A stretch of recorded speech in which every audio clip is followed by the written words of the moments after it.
Hello and welcome back here to Kusago and the Ospy Team racing circuit. It is basically still hot. Now we have a big one coming up for you. Not only do we have RCGP qualifying round 3, we go straight into the Super Pole, which hopefully people will understand this time. But before that, this is also the last gate start of the event, which hasn't always gone particularly well. Even the winner of yesterday's event wasn't that keen.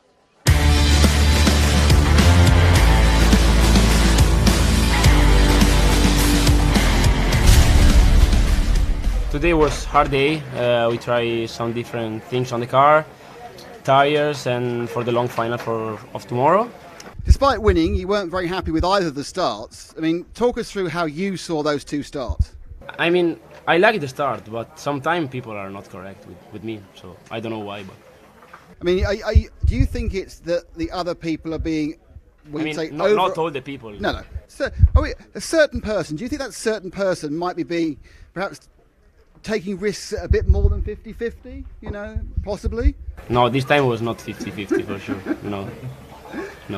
Do you leave the gate and do you just go arrow straight? Is that what you do? And try to turn left if there isn't someone that turn me into right, but yeah, I go straight, But of course the advantage of that was you had exciting races because you ended up having to run through the pack. I mean, is that... Yeah, but it was not easy for sure.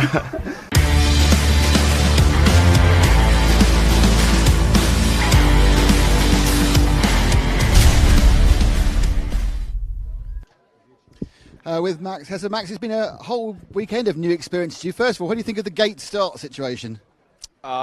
Different, but yeah, I do like it. It spices things up. One time it goes well, sometimes it doesn't, so I think it's a hit or miss. Problems in the last heat, what happened? Some electronic stuff, so should be sorted. Now, of course, you've got to come out for an hour-long final. You're used to long races in the real world. An hour is like nothing, isn't it? Yeah, should be more or less easy for me, I think. Will be harder probably for the other guys. Great stuff. Thanks, Max. Next one, Kevin, have you come in? Kevin Brunson. So, Kevin, we spoke to you yesterday. Now you've almost completed your first ever RCGP experience. How are you finding the new and the weird? I'm really enjoying it, to be fair. It's obviously strange with a gate start, but got to lose the intelligence a little bit and sort of wait for the crashes and then try and pick off places. So. How about the track? Is it you enjoying this track? Oh, the track's phenomenal. Yeah, I love it. So difficult to drive, but it is good fun. And obviously, with your Asian experience, the 1 hour final should be a shoo-in. Well, we'll give it a go. I think concentration for an hour is going to be difficult, but yeah, we're testing tyres now and see what happens. Great stuff. Thanks indeed, Kevin. And finally, JQ from JQ SM team. JQ, second round of the championship. Are you used to the changes? I'm used to this now. It's not exotic to me. I'm enjoying it. Last race, you actually made a really good start. And in fact, 2 or 3 of the races, you made good starts, but it just kind of faded away. Is that lack of pace in the car or lack of pace in the driver? I think a bit of lack of pace in the driver. The first one, there were too many Mayakos around, and I panicked. But the previous one was pretty good. Yeah, I had a good race. You do know you're in trouble, though, don't you? I'm in trouble? Yeah. You're supposed to have green wheels, and then you changed to white wheels. You didn't tell me. I had you down as Sanchetti for the whole of the first heat. Okay. Well, maybe I made him look bad then, but I'm saving my green wheels for the main. So that's a promise. That's a promise. Okay, good luck, man. So don't forget, it's not just the heat. We will go immediately from there, a small play, into the Super Pole. Now, the Super Pole is the top 3 of the qualifying heats. Will run off with 3 time laps. Fastest time lap is first over and gets pole on the grid start. It's a Le Mans start for the main hour-long final. And then second is second and third is third. So nothing is decided till after Super Pole. But first of all, we have the final qualifying race.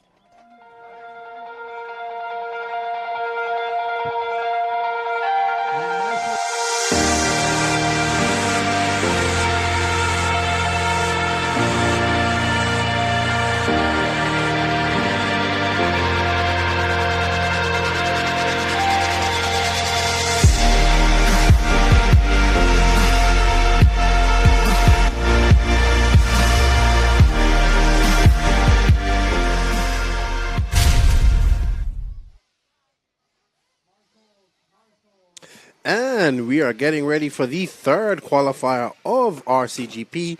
But remember, we still have, this is just qualifying to get to the Super Pole. TQ will not be determined until after the Super Bowl. If you remember from South Carolina, a lot of people were confused. Even Joe Bornhorst was upset. He said, how could I win all these runs? And David Ronnefalk wins one race, and he gets it. But that is the concept of Super Bowl. It's something carried on from the on-road racing scene. And I thought it was very exciting. So let's see how it works this weekend in Italy. Obviously, Canas is definitely there, and I think Ongaro is definitely there. Mm-hmm. Third place, I assume, is currently Boots, but we'll have to wait for the final result, which was sent to us by Stefan, the Wonder Timer. Stefan, the Wonder Timer. No, at the end. Let's not stress Stefan out anymore. Stefan's experience, well, I think it must be every timing guru and genius's worst nightmare, where his clock wasn't running at the right speed. He's had the world's fastest clock, CLOCK, just for in case of any pronunciation issues, and that's been a big test since then. And let's not talk about his atrocious parking of his vehicle this weekend. Oh, really? Yes. You know? So, no, I think we should do. You know, according to Sweden, they can't even be like 2 centimeters off. And, you know, I took out my measuring tape, and he was definitely more than 2 centimeters You're off. measuring his clock. You're measuring his car. His parking, you know. I must admit, I managed to be absolutely, talking about car wreck things, I managed to be even moronic for myself today. As I was chatting to Zach in the car, and I said, well, the one thing I must remember is I'm in Italy. So I'm about to turn right. I said, Nick, remind yourself you're in Italy. I turned right, I was on the wrong side of the road straight away. I've literally forgotten in 4 seconds I was supposed to be on which side of the road I was supposed to be on. Luckily, there were no cars coming. And I was reminded very subtly by Zach. I think, yes, he's sitting there going, yeah. The peals of laughter as the old man's brain failed was massive. I think we need to get Zach a big straw hat. I feel bad You think for him so? up Like there. a Mexican hat? It'd be brilliant, Yes. yeah. Because it will keep him cool. You know, Diddly. Frank, can you cut up Zach so people can see where Zach is? So this is that's a cameraman lad. That's Zach, our cameraman. Hello, and Zach, can you cut up Frank, please?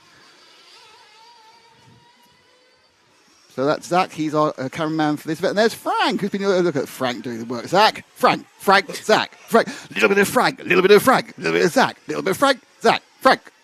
Fantastic. Could we show some cars now, please? As you can see, by the 9th warm-up, we've kind of got a bit bored seeing the cars. All right. So I can't think that's an ISO shot. That should definitely be a clip. That's a social media clip, that one.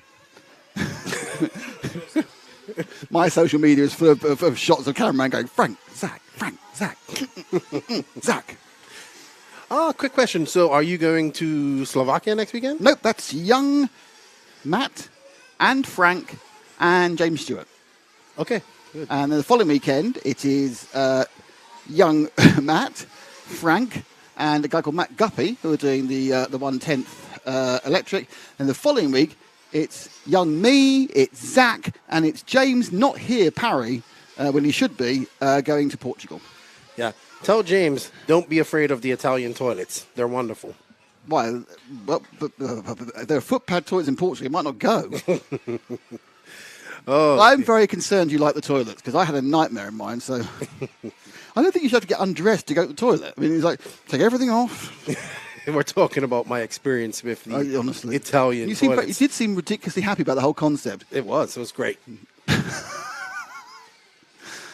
Anyway, yes. Back to racing. Yeah, honestly, there is still air conditioning. It hasn't got too hot yet. Our brains haven't melted. But I say it's interesting. We're all sitting here thinking this is beautifully cool. It's actually nearly 28 degrees in here. Yeah. It's just it's not anything like as warm as outside. Yeah.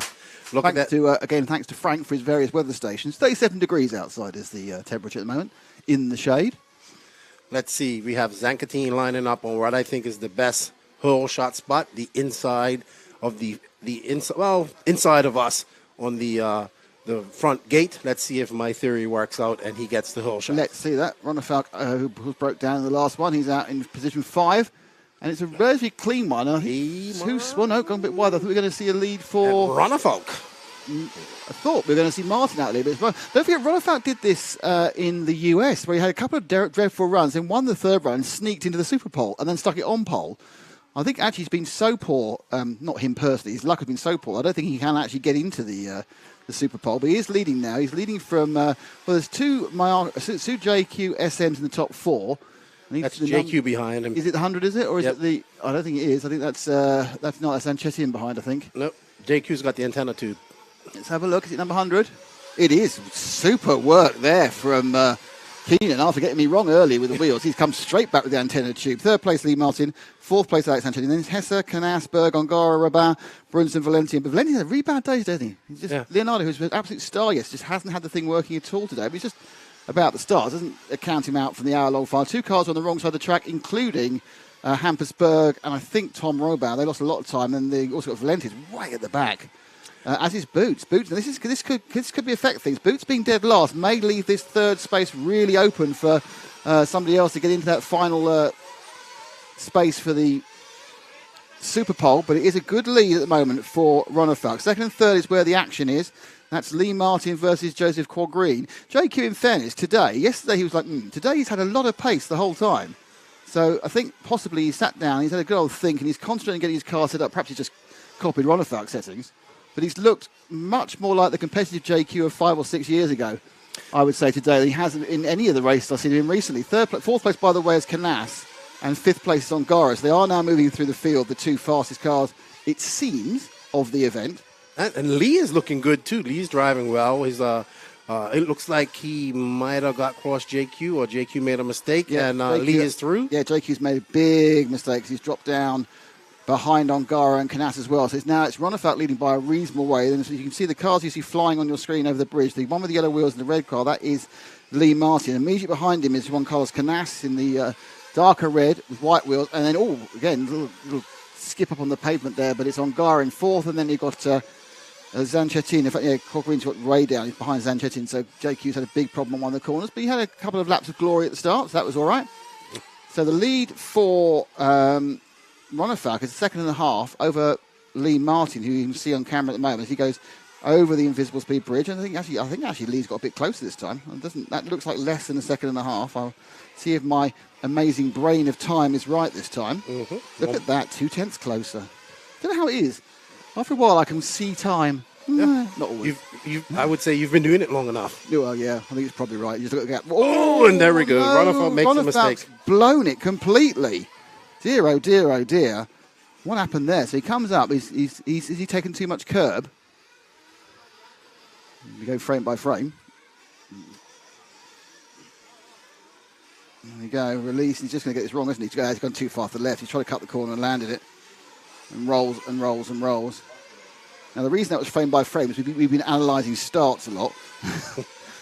So it is now Lee Martin who leads, Juan Carlos Canas who's second, and it's Ronafalk who's third.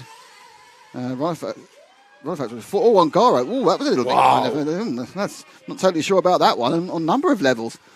Not sure Ongaro knows about it. See that one again. So in they come.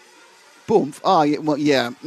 I think Ronafalk really. It's not Ronafalk. Ongaro. Sorry, Ongaro was a little bit suspect on that one, I'll be honest with you. Ongaro lumped him as he went into the side. So the only thing that would have made that better if that would have been Canassi would have hit.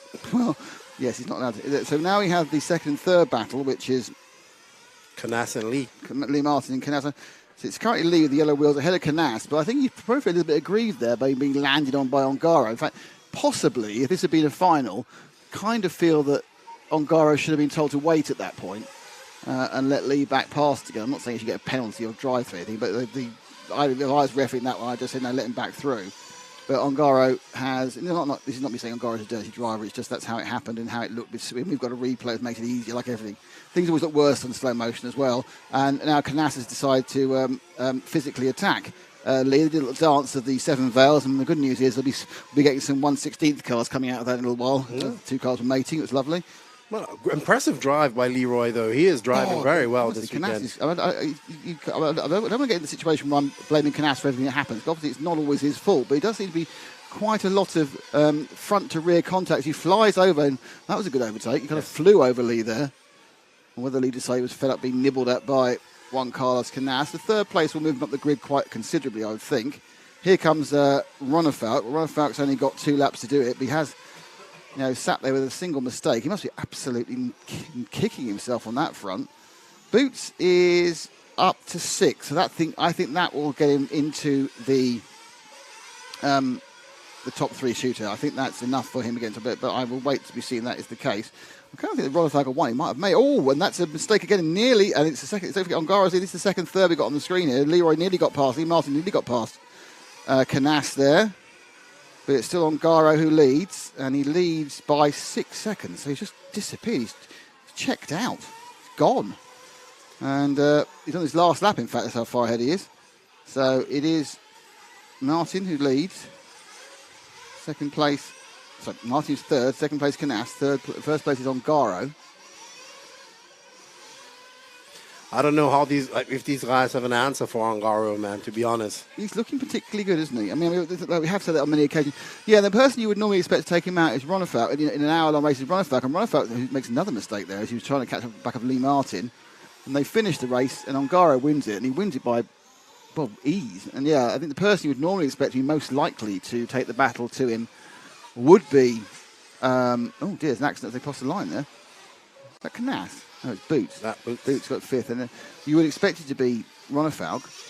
They come in, Boots absolutely crazy speed in there. I think what happened was that Ronafalco eased back thinking that's it, I'm in 4th, and then Boots had a lot of momentum, but a little bit of a spiky one, that one. Yeah, Ronafalco not looking in good form at all, unfortunately, for those who want a challenge to go to Ongaro. Canas didn't have the pace that time, which is more of a concern because, if you want him to last over an hour, he's losing 6 seconds that quickly. Didn't see what Boots can do because he started bad, but he's got a 5th now. My feeling now is that the top, I don't know for certain, but I think the 3 qualifiers for Super Pole will be Elliot Boots, Juan Carlos Canas and David Ongaro. The result in front of you, another poor result for Max Hess.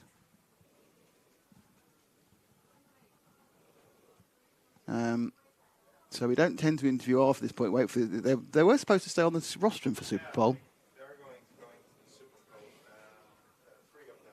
So we're waiting now for that to get shuffled round and the top 3 to go on to the rostrum. We'll find out who the top 3 are very soon. Alex Sanchez is staying up there because he doesn't want to hop off with a broken leg. I don't think he's made the top 3.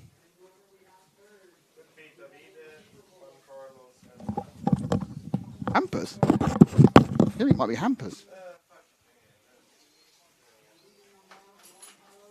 So waiting for that result to come through.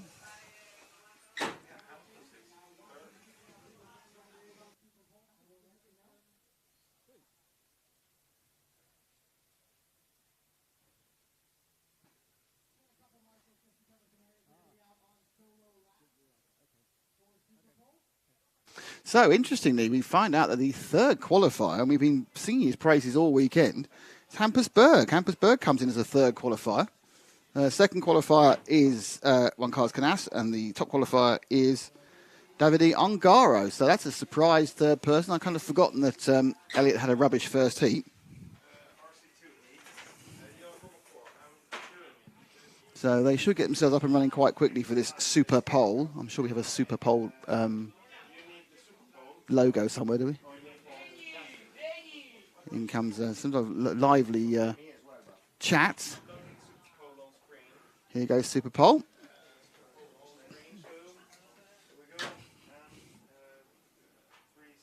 So it is indeed Ongaro, Canas and Berg who will be taking part in Super Pole. 3 fast laps. People are trying to find out what it's going with. It's straight through.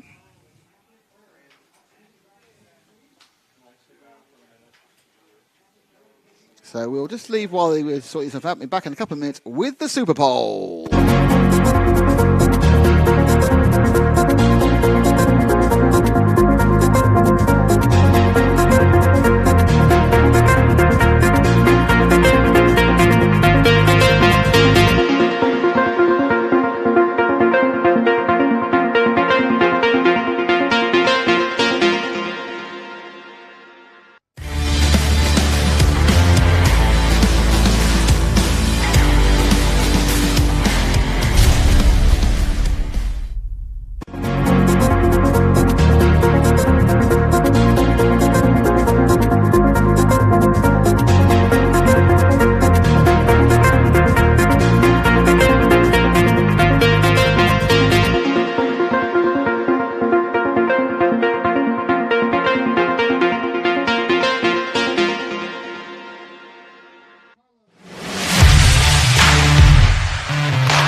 And here we go. So we have the three drivers. It's confirmed. It's Davide Ongaro, Juan Carlos Canas, and Hampersberg. They will have 3 laps in which to put their best individual single lap time. Just getting everything called out. We had one of the drivers also thinking they might be in Super Pole, but unfortunately we found out it was all 3 races to count, not best 2. So that is the order for the Super Pole. And they are getting a warm-up, I think. Yeah, they're getting a warm-up. I don't think they really need a warm-up, but they're getting a warm-up. They just literally come off. The engine kind of got cold by then. Surely the engines kind of got cold. So, realistically, kind of think that Ongaro could well be the favourite for this one, but Canas might hot lap it. With Berg as a complete outsider in there. Yeah, super impressive. Hampus, he picked up a lot of speed since South Carolina. We thought Boots might have made it, but all 3 of those counted. Unfortunate. Boots. It would have been good to see Boots in this as well. He's looking super rapid, but it's gonna be interesting. Juan Carlos is pretty good at throwing on these fast laps, but the top of the creme has been Ongaro this weekend. So, and also Hampus, the student, has bested the master this time, and he is in Super Pole. So, well done to him. I know David would be upset about not being here himself, but I'm sure he would be excited for his young Padawan. And I think Ronifax had a very, very, very frustrating week. Yes, he is very frustrated. It's just not working for me because he's actually got to the front on 2 occasions and not closed it off. So, you know. Seems to be like that for the last few races. He's having bad starts and not getting there. So with Canas now looking down. Luckily there'll be no problem with starts. And away goes Hampersberg for his 3 laps. And luckily that wasn't count because he kind of went off the end of the pit straight wrong. So he'll come round and he will, as soon as he crosses the time, it'll be on for speed, the Mayoko, the number 46. So Hampus, he's passed his driving test, of course, the real driving test a few weeks ago. And is the current reigning RC2 European champion, having taken that title with the events of Asti and Ferring in the first round. Right, this is the first one that counts. So it's about maximising the speed with limited risk the first lap. So what you do is you get quite close to all the apexes, and he's doing that so far on the triple and the double. And then that's quite good. And then what you try and do is you actually, you missed that one a little bit. So you know for the next lap to try and shorten down the gap. That's kind of I'm not actually sure what the fastest way around that corner off the back of the bridge is, because obviously what we tend to see is people in competitive situations braking hard. So he goes around the 31.2. That's not going to be enough even with his raised temperatures. Keenan? Yeah, Hampus has got to keep it a little bit clean on those 180s. Davide and Canas are able to just keep it a few inches off there and carry a lot of speed. But let's see how he does on this lap. He hits that one great. Let's see. Still a little wide on that one. Might be his line. I don't know. I mean, but 2 bites, but tighter on there. I reckon this one's going to be a couple of tenths fast. He might go in the 30s this one. Just lose a bit of momentum now, actually. Yep, 30.8, and that's not great to start with. He wasn't quite able to fire it down the straight as he wanted to do, but he did a 30.864. This is should be his final fast lap. That's a little bit different, too. Everybody's watching you. Nobody's watching anybody else. I'm sure there's some nerves up there as well. Yeah, I mean, it must be. But he's, I suppose, really nothing to lose as well, because he's the person we genuinely expect to come third. So all he can do is surprise us in a positive way. And he's put on 3 clean laps, which is the first target. So he's not blown any of his laps. Crossed that line. The last one was a little bit slower again. I think he lost that almost immediately, to be honest, on the lacking the drive out of the hairpin. Not the hairpin, the start frame. Okay, now the next person up will be one. Oh, is it Ongaro goes next, is it? Okay. That's officially the top qualifier. Seems a bit odd. No, I thought not. I thought it was the wrong way around. So Canas goes next, and he also didn't exit the pits very well, but it doesn't matter. Yeah. I'm sure all the S-Works fans from around Europe and in America, I want to shout out to my good friend Will Smith. I know he's tuned in because he just messaged me on Facebook. Will Slappy Smith or a different Will Smith? No. This is Will I Am Smith. Oh, okay. Kind of combining 2 lap legends. But, okay. Here comes Canas's first race lap, and the thing you want to do here is get the time in the book. Wide out. lose as little speed as possible as you square off that first corner. Come out with the Italian hairpin, and you come back over the ditch jump. And then right, absolute power it on for the 3 and the 2. Now let's see how close you can take it whilst maintaining momentum here. Yep, much closer than we saw with Hampus. And it's really about, it's quite good. He just kind of lost momentum slightly in the middle of that corner there off the end of the bridge, but now come across and he does a 30.7, so straight away eclipses Hampus' best time. But we did see 29.5 during practice. I don't think this track is a 29.5 track anymore, to be honest, Keenan. Yeah, that was from Ongaro yesterday. One thing I also have noticed is that the Boots and Canas, and I saw a couple of RC2 guys have chosen to use the Beta Nemo wing, on their cars. And obviously the Nemo guys are using it as well. It makes it a little bit confusing because it looks like a Nemo car out there as well, and they're the same colors. Much better lap. Interesting. I watched that lap, and I couldn't see any real improvement in the previous lap, but obviously it was micro improvement because he'd done a 30.29, so found 5 tenths there. So that was a very, very good lap from Canas. Just pulled it out by tightening every single corner and turning and throwing speed at the same time.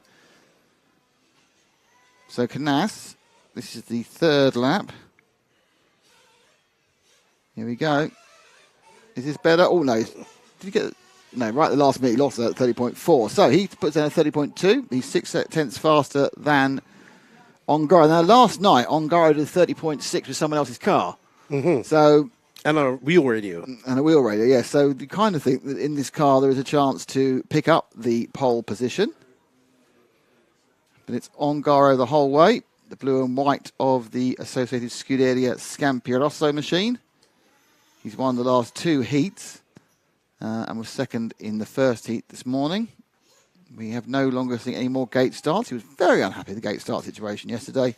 But now he has to lay down 1 fast lap, and it'll be his chance to do it right away. Oh, he's a bit tight that time. Oh, it's gone wrong already. So that one's not going to be the fast one. Bounced off the pipe coming into the first corner. So this is another practice lap. He's got 2 more goes. I mean, I say it shouldn't be it, but probably no, he'll still go faster anyway. But he did look a little bit on the loss of time there. Yeah, Ongaro is. I still don't understand his. He wants to go out on super softs. I'm still questioning that decision. Well, he obviously likes slicks. He likes the slick. So we lost a lot of time. 31.8 there. So currently he's in 3rd. Right now, Ongaro needs to lay this one down over the single into the Italian corner complex. Hops over the ditch for coming into the quintuple. It's a 3. Land to, and that's really where he's. Oh, that's beautiful, absolutely beautiful. The speed he retained over that first of the switchbacks, and again, to me, he's been visually quicker around both those switchbacks than anyone else. We went too wide, I think, coming out of the invisible speed turn. So let's see what happens. This is going to be one way or the other. It's 3.5. So yes, you need to find a bit more, and I'll tell you where that is. Now, a lot of that was at the exit of the bridge. So, last lap of Superpole. Can Davide Ongaro unseat one Carlos Canas? Will Canas take the pole for the 58-minute plus 2 lap main final?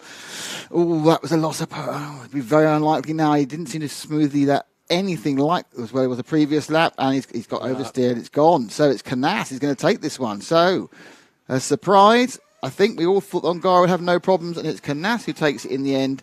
So I will leave it with, and I'll go and talk to them. Well done to Juan Carlos Canas. He will be your overall TQ. The Super Bowl winner will take the TQ. Him and Ongaro seem to be forming a small rivalry here, so Ongaro will not be happy about losing that position to Canas. But we have an hour-long main to go, well, 58 minutes plus 2 laps, so plenty of time for Ongaro to make up time. And these guys who are having bad days, 60 minutes means a lot for them. And Juan Carlos will be happy to start in first, and I'm sure all the S-Works fans from around the world are rejoicing at the moment because Juan Carlos Canas, who in my opinion is one of the favorites to actually do well at the Worlds, is now your TQ of the 60-minute final for RCGP. We see Beat walking over there talking with Ongaro. Ongaro is probably saying, "No, I make this little mistake there, no problem. I start in second, and I still win. Not a problem." As we wait for Nick to get ready, We see Ongaro and Beat walking back up to their pits, and we are going to hand this over to Nick here shortly and see what he has to say. Thank you, Stefan. And we're going to hand it over to Nick now.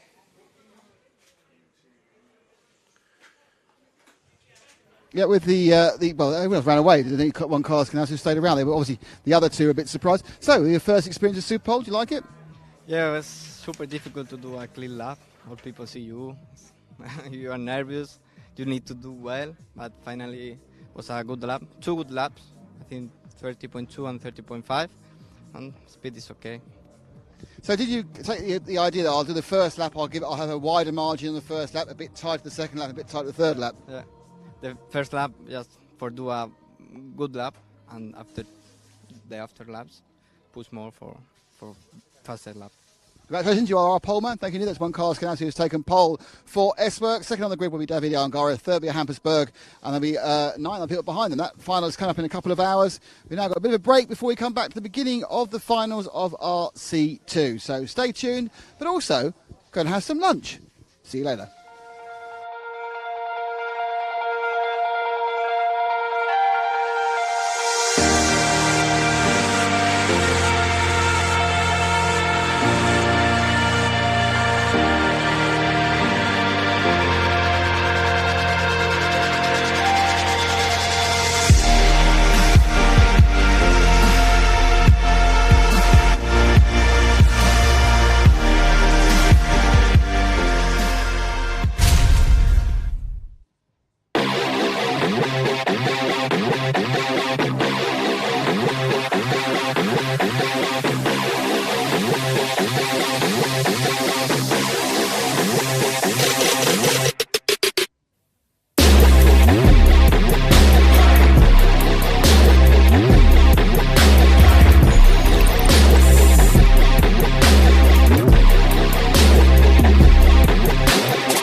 And welcome back to the RC2B final. I'm just trying to get the man behind it all, Stefan, to explain it to me again.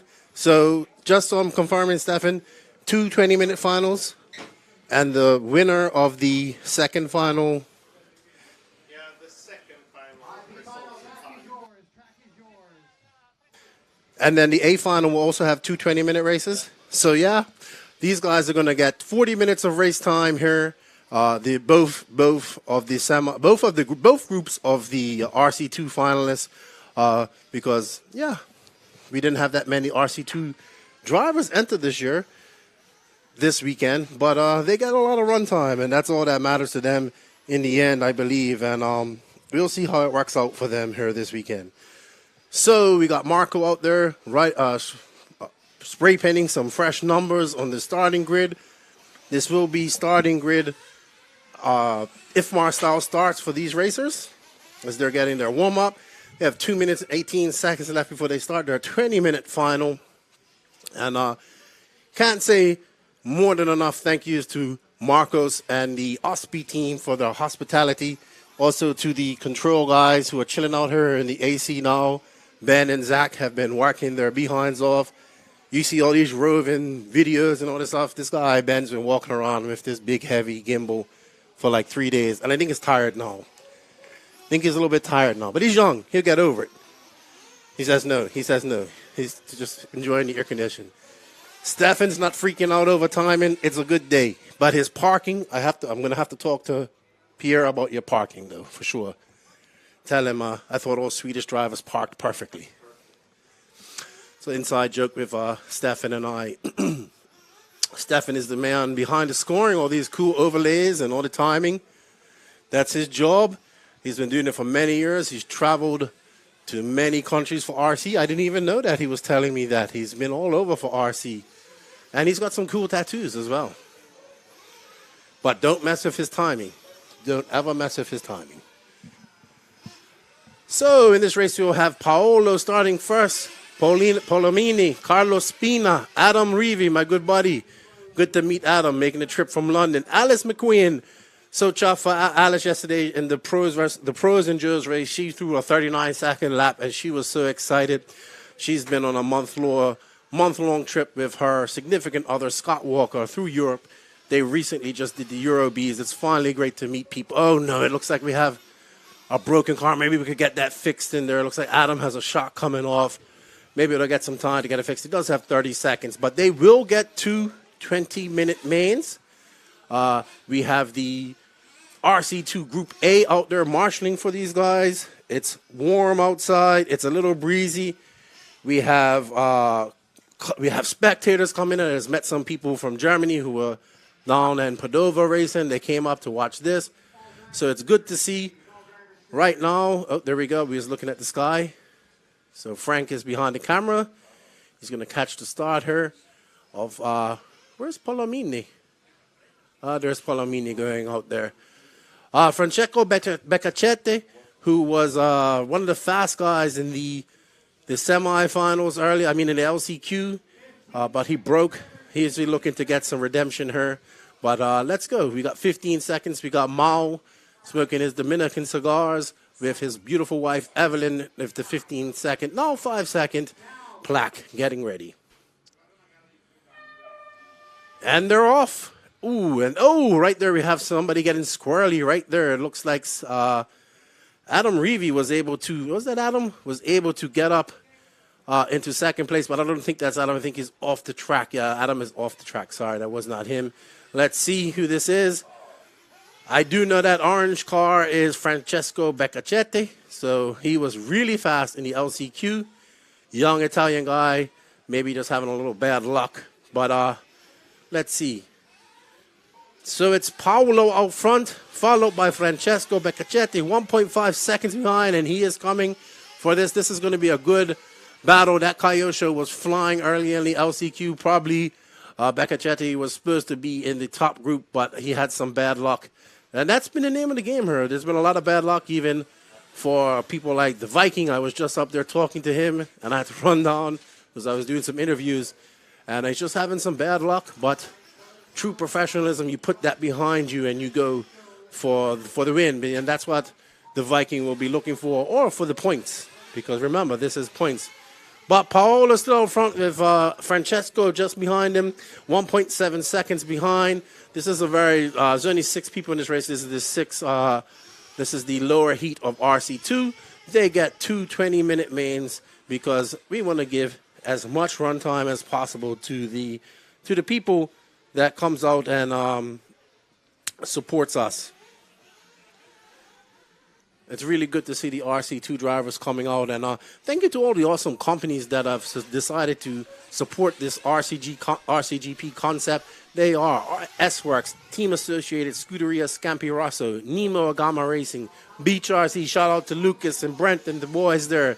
I wish you guys were here hanging out with us. JQ Scale Motorsports, EFRA. This is an EFRA-affiliated race. That's also great to see. EFRA is one of the most forward-thinking federations out there, and I applaud them for working together with RCGP. Also, a big shout-out to Test Logger, Invisible Speed, as we see Francesco and Paolo going to the Invisible Speed bridge, and across the start line, we have a race on our hands between these two.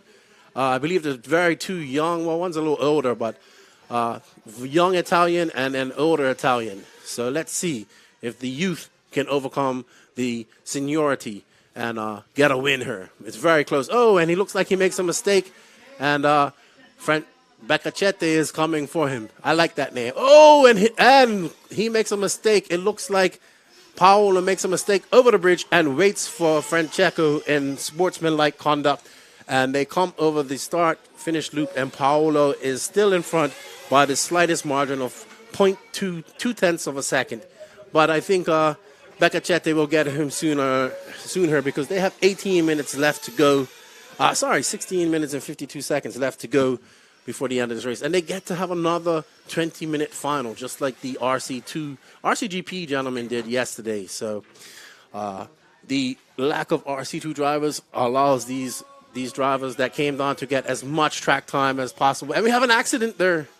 And let's see, will that allow Carlos Spina to get it? Nope. Paolo is still in front with Francesco behind him. Francesco just has to keep calm, and he can win this race because he looks faster than Paolo.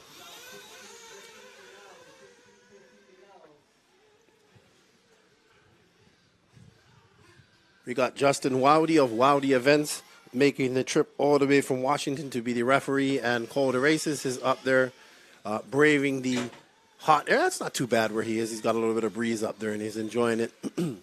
But no, it's really warm today, the hottest day of the week, and that's going to factor in the 60-minute final here later on today.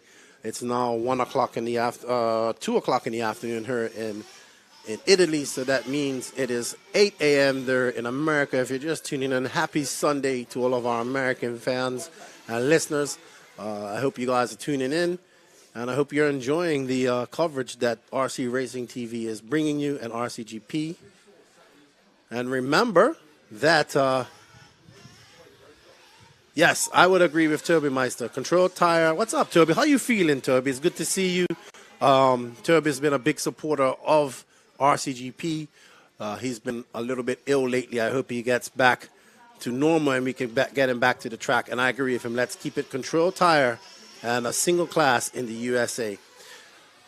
Thank you for all that tune in. We greatly appreciate it. Let's get back to Everlaps and see how this race is going. It looks like Polomini is still in front with just under 15 seconds to go. And actually, he's pulled a gap on Baccachete, 1.6 seconds. I don't know what Baccachete, maybe he's just driving a little bit too crazy or something. But actually, I think he might have got across him, it looks like. Yes, it looks like Baccachete has gotten across Paulimi as he comes over the triple-double with Paolo right behind him, who's driving the associated car. I think Paolo, now was it Paolo that was Ongaro's teammate yesterday? I'm not quite sure, but let's see. Oh, and looks like Paolo makes a mistake on the invisible speed bridge and misses it altogether, and that's just going to allow Francesco Baccachete to pull out even more of a lead with 13 minutes and 55 seconds left in this first 20-minute RC2B final.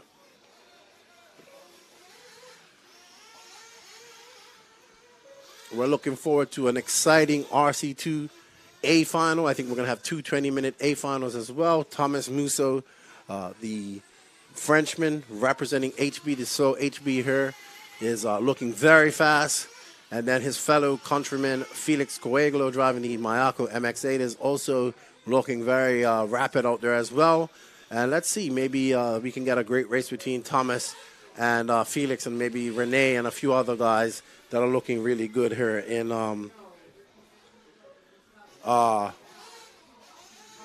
Italy. And I want to say a big thank you to David Isherwood for making this all happen, the owner of RCGP.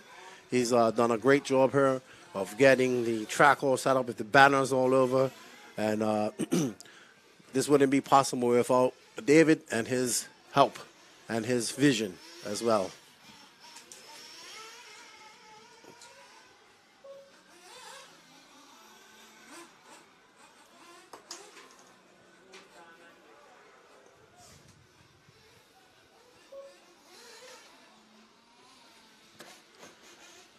So we have some drivers coming in. Baccachete is still out front. He's got a 14-second lead over second. Paolo kind of let it all go, but maybe he came in for fuel. But Baccachete is out there in the orange and green with the green wheels, yellow wheels and yellow wing. One of the few Kyoshes. Kyosho seems to be a popular car in Italy too. I know one of the faster Italian young drivers, Polito, is a driver of that car. It's a shame he's not here competing. It would have been nice to see him. He could have raced RC. No, he couldn't have raced RC2 because he made a Euros final, actually, in the last 5 years. So Paolo is 20 seconds behind Francesco. These guys still have 11 minutes and 43 seconds to go. And these guys have gotten an immense amount of run time in this weekend here at the Ospy Team track.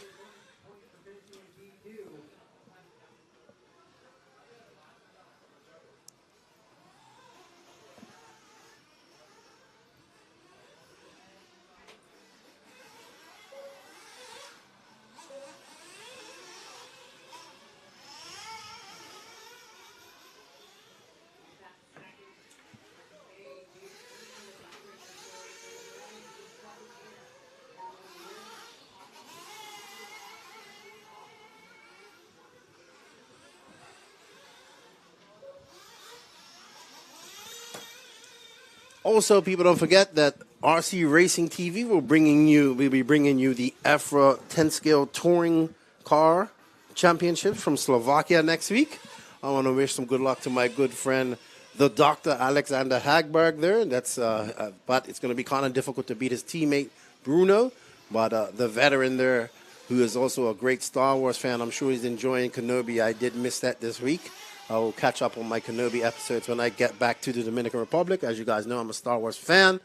But you will have live coverage of that for free next weekend on RC Racing TV. If you're a touring car fan, I definitely will be watching that. Then the following weekend after that, they will be at Robin Hood Raceway in England for the 10 scale worlds. The 10 scale Euros. The last time I watched the 10 scale Euros at Robin Hood, it was a great race. I really enjoyed it. JQ was actually fast, too. I didn't know him at the time. The only thing I remember about that race was Wolanka getting disqualified for putting sauce on his tires, and everybody else was putting sauce on the tires, but he was doing it openly. Poor Wolanka. He was a great racer. I actually saw he was racing again. But that was a great race. That was 2015, I believe. Robin Hood, mixed surface. So it should be a great 10 scale Euros out there. It'd be good to my good friend Aiden Burke of the Extra Lap podcast, and Martin Owen, the king of everything, who's now the 10 scale chairman of the BRCA there, should be there. And it will be a great to hear what the Extra Lap lads have to say about the 10 scale race. And then following that, we have the 1/8 Euros out of Barcelos, Portugal, at João Figueiredo's beautiful facility there on the infamous glue track built by Miguelo. There will be some changes, a little bit of changes there, but that will be an interesting race as well. And then we have large-scale on-road and off-road Euros coming up. So Matt and the boys will be busy for the next couple months. And don't forget, the big enchilada, the World Championships, coming up in September. Second week in September from Redovan. And Beccacetti makes a mistake on the triple-double, but he's got a 27-second lead over Paolo, so he is in good hands there with 8 minutes and 17 seconds left to go.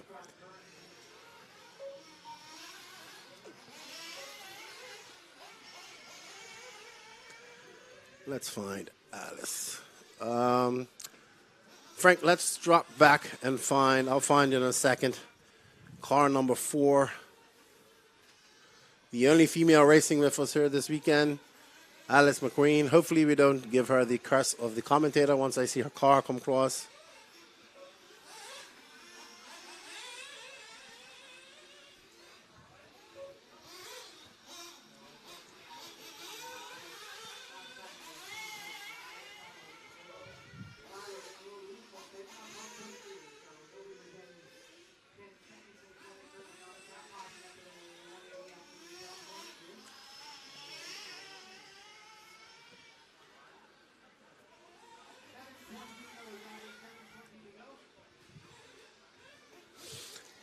Beccacetti is out to his lead. Looks like he's got his flow. He's just cruising out there. Kyosho up and under the Invisible Speed Bridge. Remember, everybody, if you enjoyed the Invisible Speed book, you'll love the Invisible Speed online course. Go check it out at invisiblespeed.net. And check it out, or buy both. The book is good. The award-winning book written by J.Q. Beaker Quagrain himself. That has sold over 1,000 copies, he tells me. So it's award-winning now. Most popular RC setup book ever written. Frank, let's follow Alice. She's going up on the Italian corner there. Let's watch the only female racer we have her at RCGP. She's well chuffed. She was partnered up with and just as we say that, she goes wide, but she was partnered up with David Runderfalk to help her mentor. David got to drive her car, and then she then went, and just as we say that, Alice makes some mistakes. Come on, Alice, let's keep it clean. I'm pretty sure Scott's telling her, actually Scott's out there term marshalling. And he has a hat on today. But Alice does race in the UK. Yesterday she was super excited to throw a 39-second lap. She hasn't been able to do that all weekend, but with the help of the Viking and the advice from him and the pros and Joe's race that JQ came up with yesterday, which was quite a success, she was able to get her laps done, and she was super excited about that. Alice has been racing with her significant other, Scott, over in the UK. She enjoys the hobby, and we definitely need more females in the industry, in this hobby sport, because RC is definitely for everyone. I'd like to take a big shout out to TZA 200 Tires. They on her this week.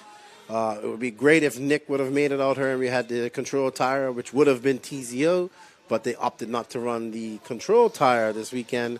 And I believe, I'm not sure if they'll have it back for the UK round or not, but I know for the USA round, they will definitely have the control tire. It's going to be interesting to see the layout that Hazelwood and the Nemo Racing lads come up with at the Nemo Raceway. And it looks like we have Beccacete that makes a mistake, but he has 4 minutes and 51 seconds left.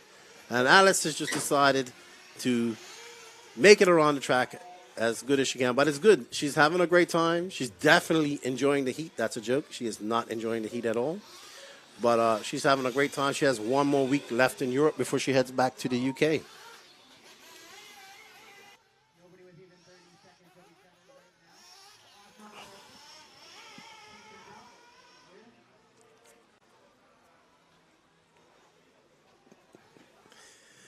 Oh, and the youngster has tapped out. And the old guys are still going. Mind you, we've been sitting in the air conditioner a lot longer. But that's what happens when you get old. We're talking about our cameraman, Ben, who is fast asleep against the refrigerator and now has an embarrassing picture of him doing that. And he still has not woken up. But he has all right to be tired. He has been super busy all over the track for the last 3 days. Beccacete has one lap on second. That's Paolo. Paulini's going to have to come in and readjust for the second main here when they have it later on, because they will get another 20-minute main. And I believe the winner of the second one, similar to the RCGP, the second main is more important. And they will win that. That's fine, Beccacete. He's the orange car. He is coming up over the start-finish line. He's the fastest racer out there. Probably should have been in the top heat, but he had a failure in the LCQ, which allowed Pascal Braun to make it to the top heat of RC2.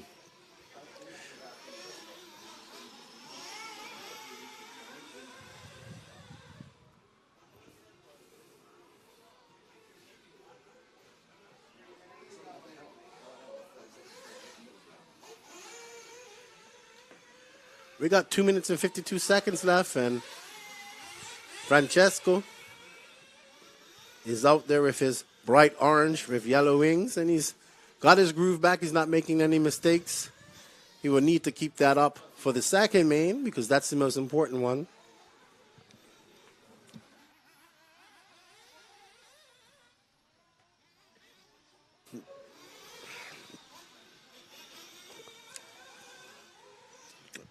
Last night, Marcos and the Ospy team provided us with a little party. They had some Italian food, some meat, some pizza, some sandwiches, music, some libation that I'm not quite sure what it was, but it tasted good. It's really good. The hospitality that the Italians have shown us here, similar, very similar whenever I go to any races in America. The Americans always treat me well invite me in for a beer. They just want to talk. They enjoy having people from other countries coming over to race with them. And I'm sure the Italians feel the same way, having us come here. And it's been really a great experience. Not all of them speak English, but we seem to manage somehow. And everybody seems to be having fun here as well. So that's important. And I'm just looking at Francesco, how he's driving. He's actually driving. He looks like he's left-handed. So he probably needs a left-handed controller because he's driving it reverse, if that makes any sense. That's pretty interesting. So he's obviously left-handed with a right-handed controller. So he's driving it in reverse. Interesting form. But there's 1 minute and 8 seconds left. He has a 1-lap lead over everybody. So he just needs to keep it on all fours, and he will come home with a round 1 or leg 1 win. But he will need to have a great performance in the second leg as well, or win it to win the overall, similar to the Saturday version of the 15-minute sprint finals of RCGP. Speaking of RCGP, the guys are up there thrashing away, getting their cars ready. Now they'll have to put on a different setup for a 60-minute final. Probably have to go to some heavier shock oils, heavier diff oils, harder tires to make the 60-minute, because it really is hot out there, and they're going to be racing at the hottest part of the day. So all that oil is going to deteriorate, because this is a very high-speed track in some places. Not too many. Well, the bridge is the biggest jump, but lots of wheel spin, lots of slippery brick corners. In fact, this corner right in front of the timing booth from the start, as you're going through the straight, is a mixture of 2 different types of bricks. It's pretty interesting. This is why I love European races, mixed surfaces. And John Hazelwood promises that the Nemo Raceway will be similar with multiple surfaces. So that would be great to see as well.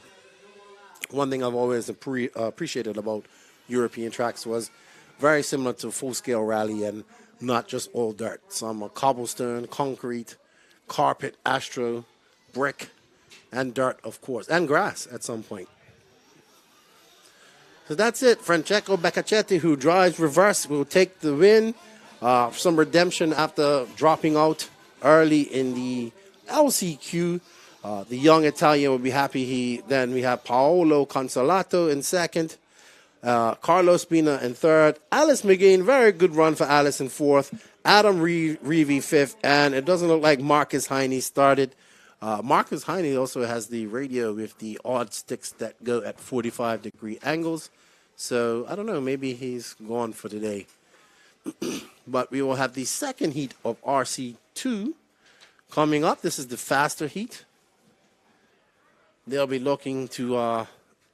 this is going to be a very interesting race, I believe. We have some young, fast Italians, plus we have fast Frenchmen of Thomas Musso and Felix Coelho. I was just talking to Thomas earlier, and he told me he makes teeth for a living, which was very interesting. I've never, yeah. I said, you know, I've met, it's funny, in RC, I have met people with the weirdest real jobs. And he was telling me how everybody wants to be a dentist, but nobody wants to make teeth. And I believe his family own a factory or something. And it's pretty interesting. Yeah, I never knew that existed. So, yeah, he makes artificial teeth for people. And apparently it's in high demand.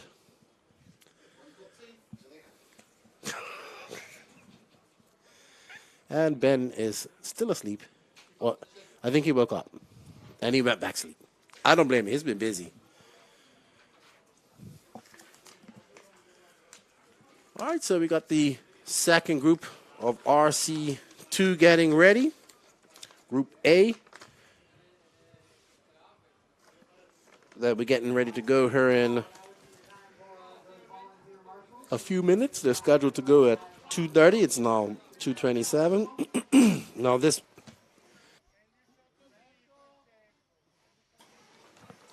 will be a 20-minute race for the RC2 drivers. Day 2 will get 2 finals, and similar to just as the RCGP finals where they will have to, the second final is the most important one to win. So let's see. This should be the more exciting race. Not more exciting, but look at that. We got one guy out there. That's Max Heine. He says, I don't need a shirt. I'm here to get sun. And I'll just marshal without it.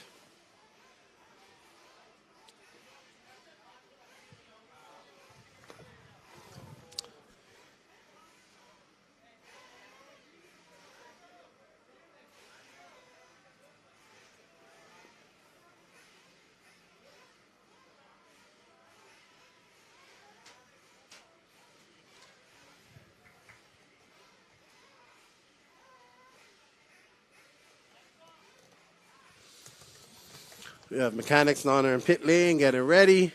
This is the top heat of RC2. We have Lico, who made the trip all the way from Mexico to come out here and race with us. Good to see Lico out here. We had a strong contingent of Mexicans at the two USA rounds, the one in 2019 at Thunder Alley, as well as recently here in South Carolina. Shout out to Ricardo Fausch, the S-Rex guys there, and of course my good friend, the smasher of skulls, Paco Topete, is probably, I don't know if he's watching this, but say hello. I would like to say hola to all of the Mexican fans and to all of the Latin American fans, because we don't realize that in South America they race a lot as well. In Costa Rica, RC is becoming really popular there. It's growing immensely there in Central America. It's good to see my friends in Colombia racing again, and Brazil, Bolivia, and Peru. Even I remember when JQ and I visited Peru, they weren't even racing properly. And then after we left, my good buddy Sergio got things organized, and they have a whole national championship and everything there in Peru. And they race at great heights there. So lots of adjusting of engines to make up for the height.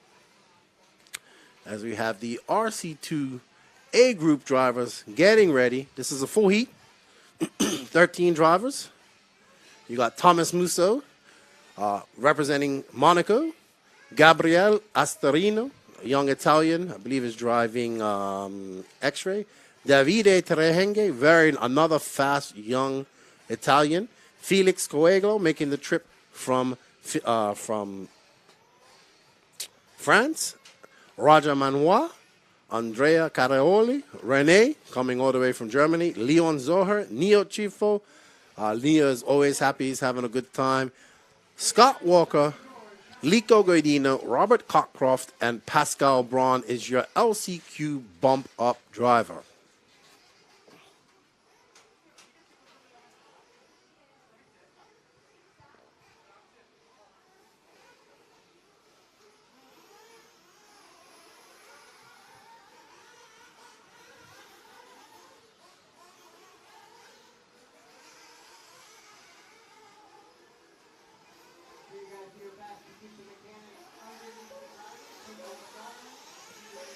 The drivers will get a 3-minute warm-up. Then their mechanics will take them out to the grid. And this should be an exciting race.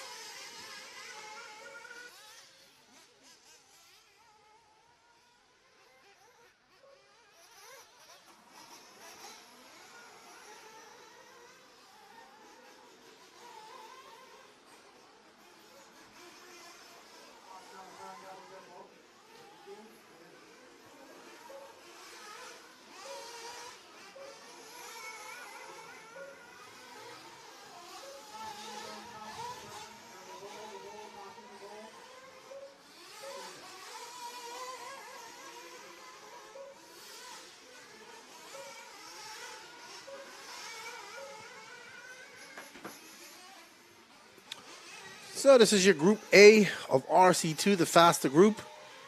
Thomas Musso has been the fastest one so far all weekend. Very impressive out there, driving his purple and pink HB with yellow wheels. And let's see if we can get some of these young Italians and give him a run for his money. And see if they can make a name for themselves. Because as we know, RC2 leads to RCGP. That's if you just want to look at Leo Valente and Hampus Berg, both are having great weekends. I was just talking to JQ, and he's super impressive. Hampus, super happy about that. He's very happy with his progress. And, of course, I'm happy with Hampus because he's beating JQ. But hopefully he can beat more than JQ and get up there and do some damage in the 60-minute final. He's definitely adapting well to his new Mayako ride. When he I think when he went to South Carolina in March, he had only had one practice day or 2 practice days in the car there in America, and he had never raced in America. So he struggled a little bit, but he seems to be doing pretty well. He's definitely got a bright future ahead of him. He wants to be a professional RC car racer. So he just got his real license.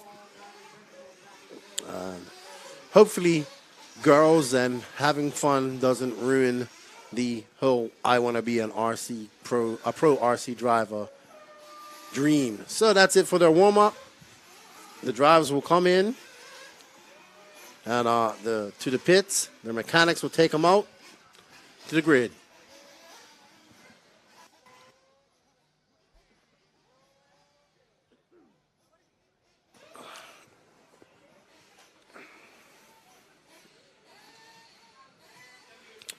JQ out there pitting somebody. That's a miracle. JQ rarely pits anybody. We got a guy that's actually taller than JQ here as well, from Germany.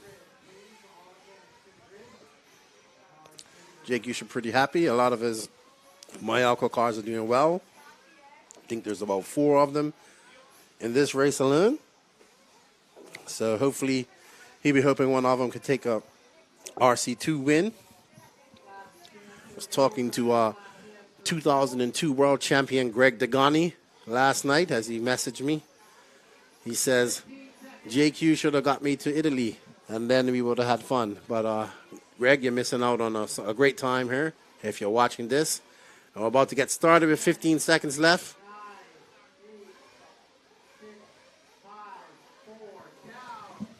Down and quiet.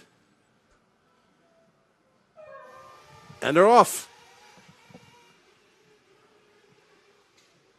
And it was a clean start to the first corner, but some people have made some mistakes of the double. The marshals are scrambling. Let's see. It looks like it's Musso and Terenghe out in front. Terenghe was very fast all weekend. Let's see if he can take it to Musso. As Musso and him come across the line, they're separated by 0.3 of a second, followed by Gabriel Estriano, Andrea Carioli, and Lico, making it all the way from Mexico here in your top 5. Rene is your big loser. He's all the way down in 13th. Felix is in 9th. These guys have a lot of work to do. They have 20 minutes to do it, and they will have another 20-minute main to do this all over again. So they would want to go to, if you don't have a great result here, you can still win it by winning the second leg of this. But this is your top group of RC2. And Thomas Musso is already putting out a bit of a stretch on the young Davide from Italy with the bright orange and white Kyosho with yellow wheels. But he's not too far behind. And Gabriel, the young driver, was talking to him and his father here. He's a young X-ray driver. He speaks pretty good English as well, so we might have a good battle here on our hands. But something happened to him. No, he's there. He's there. So we got a close battle here.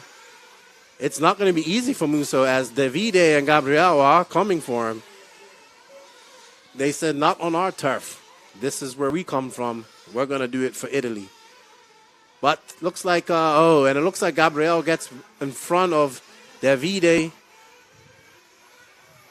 I don't know what happened to Davide. I don't see him.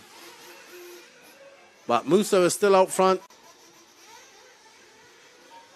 Oh, man, it looks like we have some early broken cars here, unfortunately. But Gabriel Astriano takes over second place from his countryman, Davide, and he's going to be looking to hunt down Thomas Musso, but that's going to be a hard task for him because Musso has been fast all weekend, and really nobody has really been on his pace. But Gabriel is not too far behind. Let's see where he is now.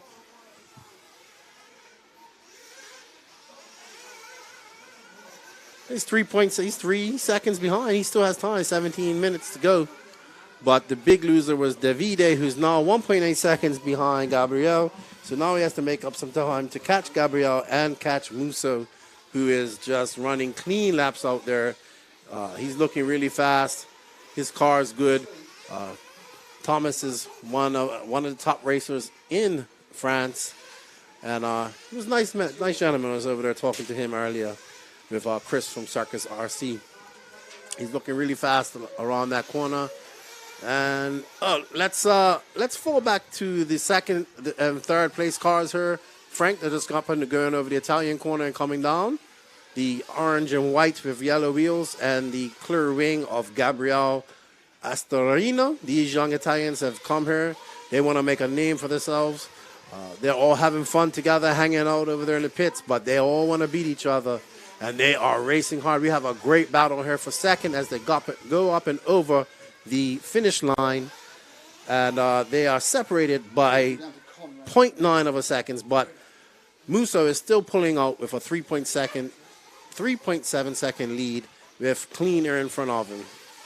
The race right now is between these two young Italians who are trying to do it for country and fame, I would say, because they know that RC2 leads to RCGP, and they are battling these young Italians. Look at them.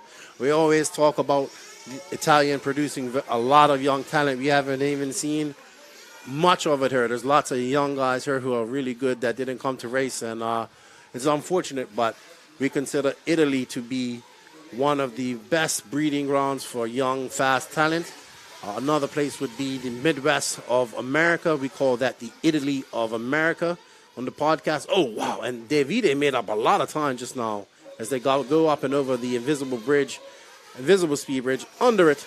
And they do have some traffic in front of them. Let's see if this traffic lets them by, because these two young racers are flying at the moment.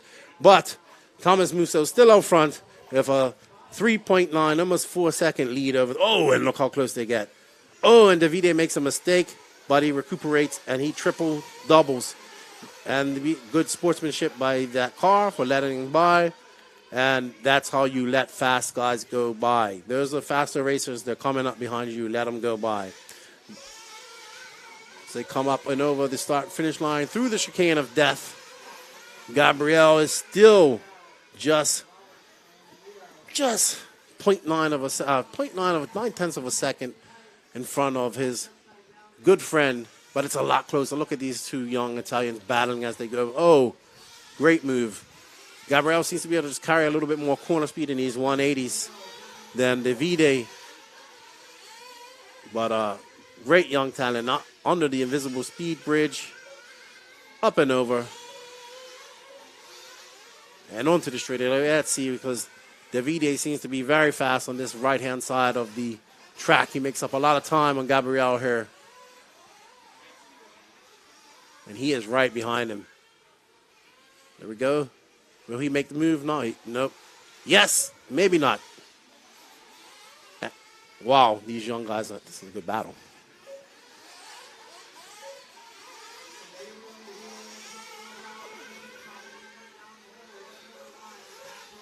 Davide makes a mistake at the end of the straightaway, it looks like.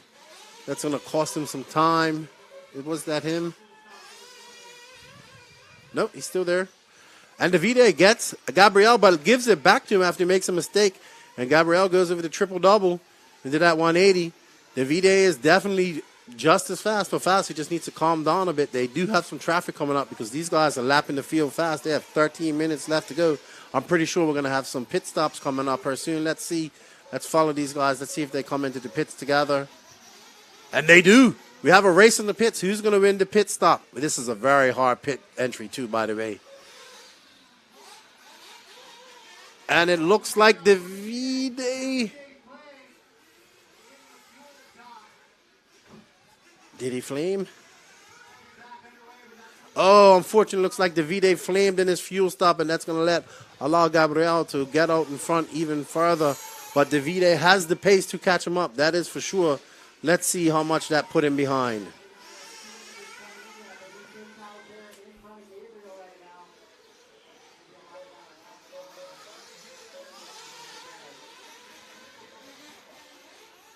Luis Gradino has moved up to 4th. Felix in 5th.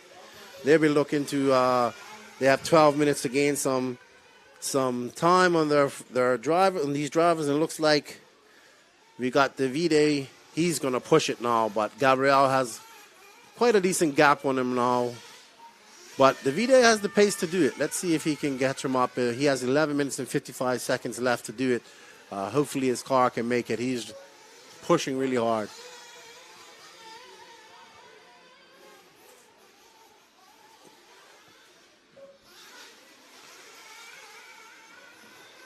He's 7.9 seconds behind Gabriel. He's got a lot of time to make up. He has time, but maybe a mistake by Gabriel will cause that. But he's looking really solid out there in his X-ray. One of the few guys running the clear X-ray wing. I think it's mandatory now by all X-ray drivers. It seems to be. Oh, we heard Def Rev over there.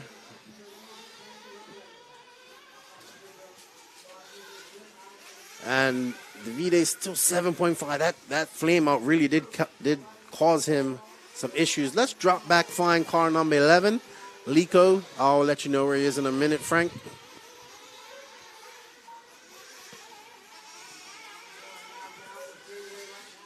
Yes, he's coming on the straightaway right now, the green car.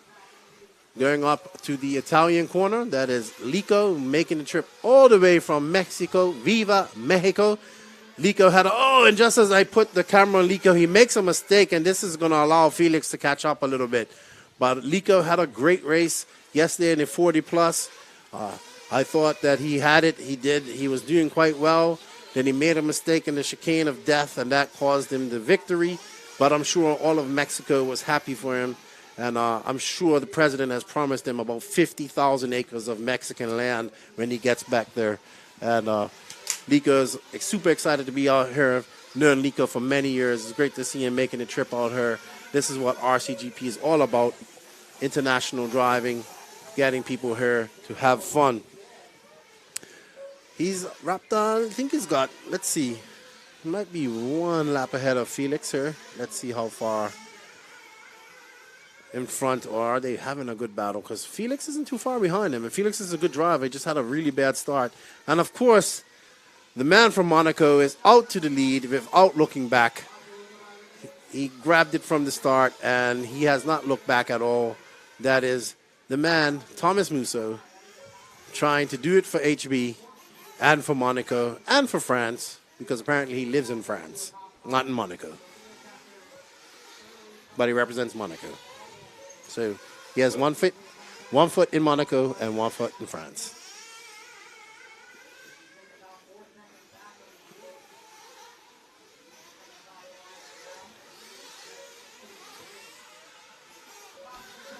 Davide looks like he's making up some time on Gabriel. Is 3.9 seconds back. Felix is 3.9 seconds back from Lico in that green car, green S-Works. He's also one of the guys running the clear wings this weekend.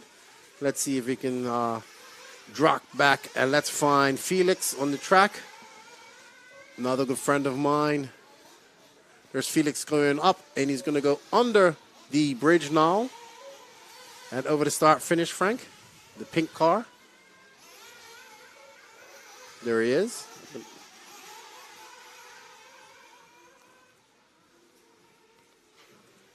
He's got Rene. Oh, and just as we put the camera on him, it looks like the commentator's curse has caught him again.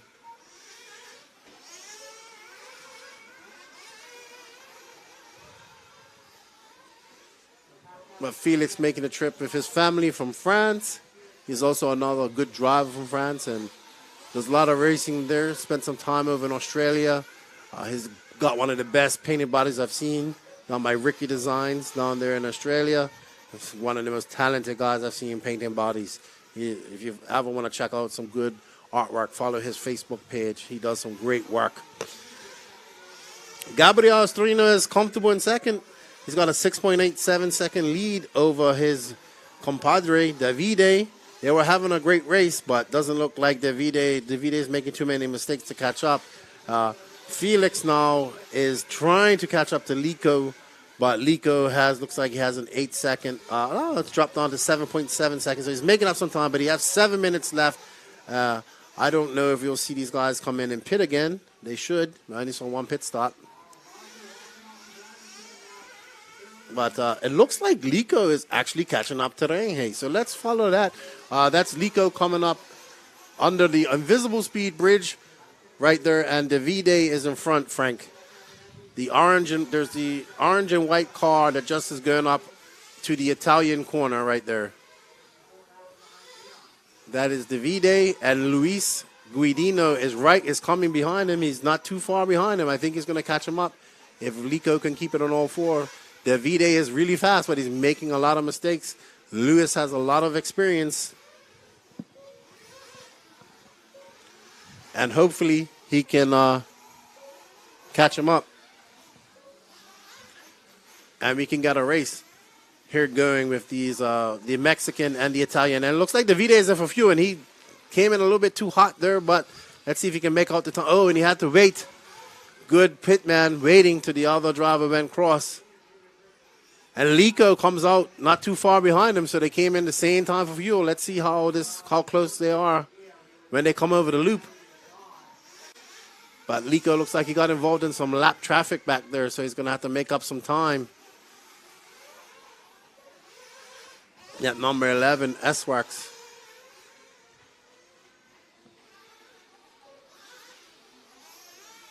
For 5 minutes and 42 seconds. These guys don't have to make any more fuel stops. They're going to go hard. Gabriel comfortable in second with a 5.4 second lead over Davide, but that's still anything can happen because Davide is pushing it hard now. That Kyosha is flying. He's looking to catch up his countryman, Gabriel, but he does have some time to make up. If only 5 minutes to go. But remember, they will all get to race again. Another 20-minute final shortly. Well, later on today.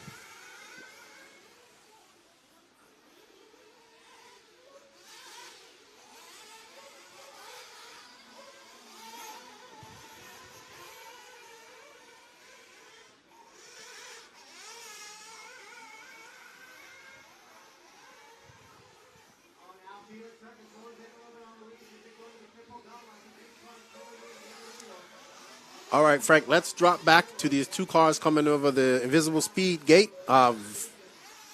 bridge right there. They're going under now. The green car of Lico. We have the pink car of Felix. This is the closest battle I think we have going on here.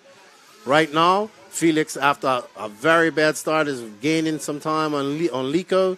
Lico, a former JQ racer, now racing S-Wax over in Mexico with Ricardo Fausch and the great guys over there. And now we have a battle between him and Felix, who's a Mayako MX-8 driver. The pink car with white wheels, and Lico is the green car with the green wheels and clear wing. This is the closest battle we have going on. They are separated. Let's see when they come over the start-finish line here.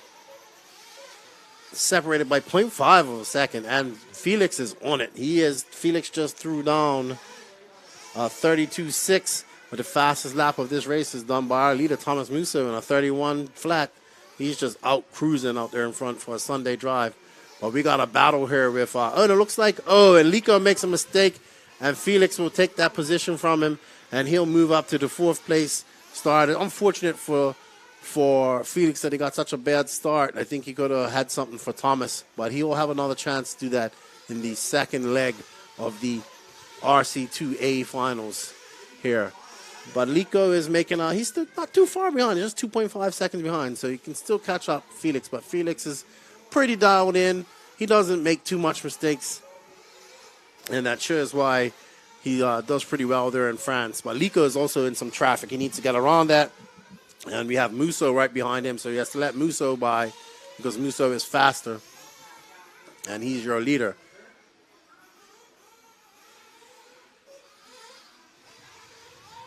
You watch Felix come onto the front straight. Musso is actually coming up behind him. He'll just stay on these guys because Musso is absolutely flying out there right now.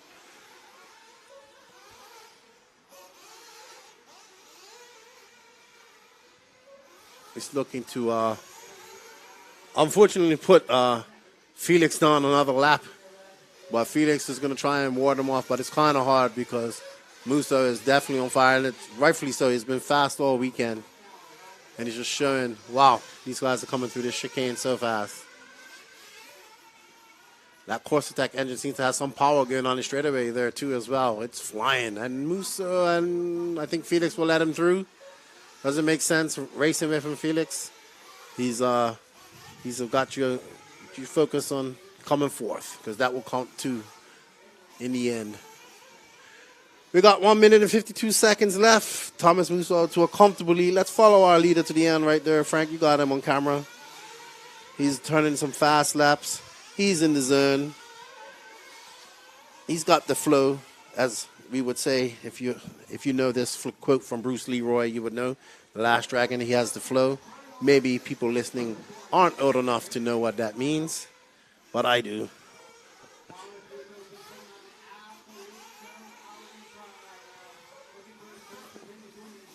Great showing by Thomas Musso out there.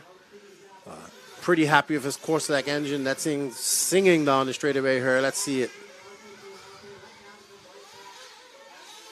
Felix right behind him, but Felix is 2 laps down from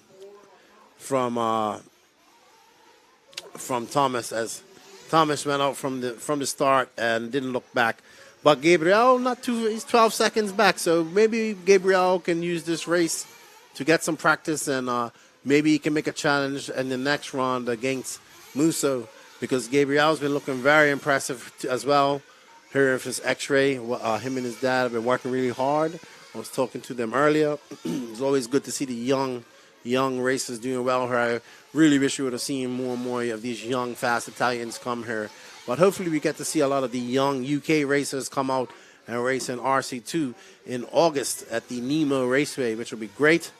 And maybe Nick can take me to a Manchester City game. And he says no. So I'll just have to take myself to a Manchester City game. Hopefully. Oh, Matt. I think Matt wants to take me. Not really? No, thanks. Yeah. Are they going to play Manchester City? Okay. We'll go to a Nottingham Forest. Like, is their mascot like Robin Hood?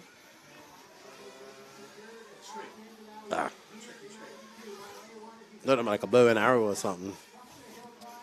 As we talk about football, Thomas Musso going on a victory lap. Congratulations to the young man from Monaco. I still can't remember how to pronounce that, but he has been the creme of the creme here in RC2. Well-deserved win by him. Great run by Gabriel Astorino. Davide Terenge, I guess that's how you say his name. Great finish for Felix and Luis and Rene coming in 6th. Scott Walker, who says he can't drive, coming in 7th. Great, good run for Scott. Pascal Braun, your LCQ winner, coming up and finishing 8th. Good to see. Good to see. Let's see if Gabriel can find some more speed and make a challenge towards Musso here in the second race coming up later on today. As we look at our schedule, we will be back here at 3:30 local time. Final 2, then we'll go right into RC.